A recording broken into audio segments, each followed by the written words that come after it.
Students, good morning to all. Yesterday हमने lesson number 1 जो resolution का था, द थीव्स स्टोरी को पढ़ा।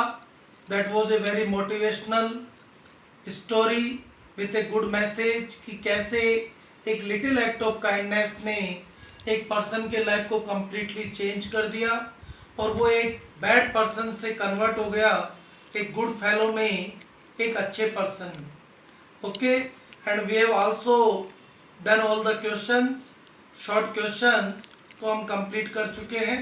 तो आप उनको अपने फेयर नोटबुक में कंप्लीट करें। आज हम लेसन नंबर 2 जो रिजोल्यूशन का है उसकी ओर आगे बढ़ेंगे और उसकी स्टोरी को डिस्कस करेंगे। Okay, the title of the lesson is भोली। भोली इज ए हिंदी वर्ड, ये एक हिंदी वर्ड है that means simpleton, very simple person, बहुत ही एक सिंपल सा पर्सन, उसके बारे में उसको हम भोली या भोला व्यक्ति बोलते हैं। Okay, it is a very heart touching story. ये जो स्टोरी हम पढ़ रहे हैं ये बहुत ही हार्ट टचिंग स्टोरी है अबाउट ए गर्ल, ठीक है, who was born with a ill fate. एक ऐसी बच्ची जो एक दुर्भाग्य लेकर पैदा हुई, but she change that and she realise the world her importance. और लेकिन उसने उसको चेंज किया और पूरे वर्ल्ड को अपनी क्या इम्पोर्टेंस है एक बच्ची की, एक एजुकेशन की क्या इम्पोर्टेंस है ये उसने बताया। Her name was Sulekha. Real में उसका नाम सुलेखा था, बट एवरीबडी कॉल्ड हर भोली, लेकिन हर कोई उसे भोली के नाम से पुकारता था। She was very backward child, बहुत ही ज़्यादा बैकवर्ड चाइल्ड थी, specially in the reference of mental knowledge. Mentally अगर हम बात करें तो उसका कंडीशन बहुत ज़्यादा बैकवर्ड था। ऐसा क्यों हुआ? जब वो एक छोटी सी बच्ची थी, around you can say 10 months की, शी फेल डाउन। ओके, वो कॉट से जो चारपाई थी उससे नीचे गिर गई and she got an injury on her head, और उसके हेड पर एक इंजरी हो गई। That left him her completely backward in the mental way, जिसने उसके माइंड के कंडीशन को बहुत ज़्यादा डिस्टर्ब कर दिया और वो बच्ची, ठीक है, मेंटली काफ़ी बैकवर्ड हो गई and she was not able to grow up like normal child, और नॉर्मल बच्चों की तरह वो आगे नहीं बढ़ पाई। Okay, she was not able to speak properly. Okay, उसके साथ जो दूसरा इल फैक्ट हुआ, जब वो चीज अराउंड 2 ईयर्स के अराउंड थी तो स्मॉल फॉक्स का उसके ऊपर अटैक हो गया, जिसको हम माता आता बोलते हैं, और बहुत सारे ब्लैक स्पॉट उसके चेहरे पर हो गए।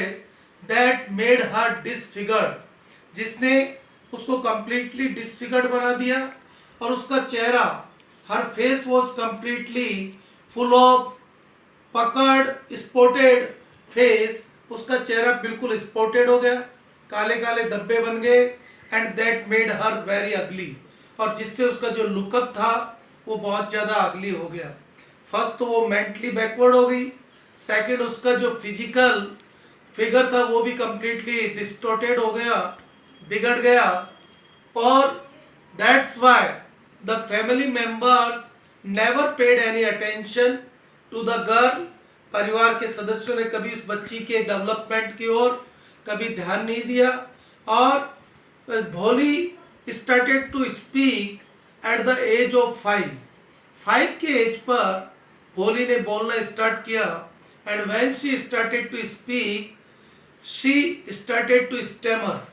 ये उसके साथ अनदर इल फेट हुआ कि जब पहले तो वो बोल ही नहीं पाई 5 साल तक, और जब उसने बोलना स्टार्ट किया शी बिगेन टू स्टैमर, हकलाकर बोलने लग गई।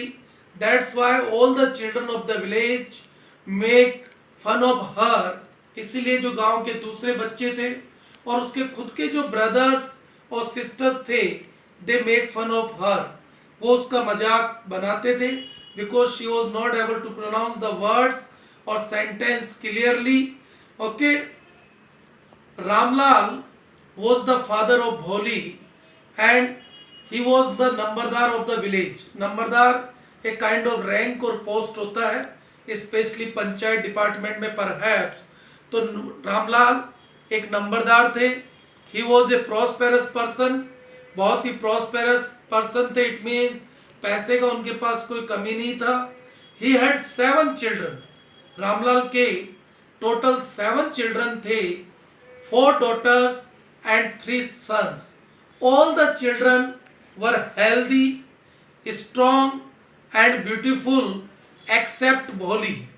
केवल भोली के अलावा बाकी सारे बच्चे फिजिकली और मेंटली वेल बीइंग थे और उनके ऊपर पूरा परिवार कंप्लीटली टेक केयर भी रखता था. लेकिन भोली के साथ कभी भी ऐसा नहीं होता था.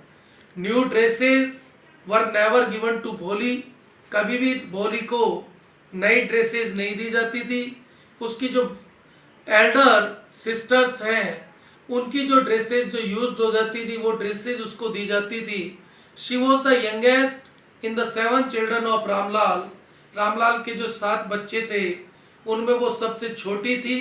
Okay, and when she was about 7 years old, जब वो 7 साल की थी, एक छोटा सा function was organised in the village. A primary school was open in the village. एक प्राइमरी स्कूल को विलेज में ओपन किया गया and the tehsildar sahab came for the opening ceremony. और तहसीलदार साहब ओपनिंग सेरेमनी में वहाँ पर आए फॉर द इनॉग्रेशन, उस प्राइमरी स्कूल के इनॉग्रेशन के लिए. And he advise numberdar Ramlal for sending his children to school for setting an example for other villagers. उन्होंने नंबरदार रामलाल को कहा कि तुम्हें अपने बच्चों को स्कूल भेजकर जो अदर विलेजर्स हैं उनके लिए एक एग्जाम्पल सेट करना चाहिए. That's why the family decided to send Bholi to the school. इस स्ट्रेंज रीजन के कारण भोली स्कूल गई. ओके, ये हमने यहाँ तक डिस्कस किया है. रिमेनिंग पार्ट को टुमारो डिस्कस किया जाएगा. That's all for today. Have a nice day.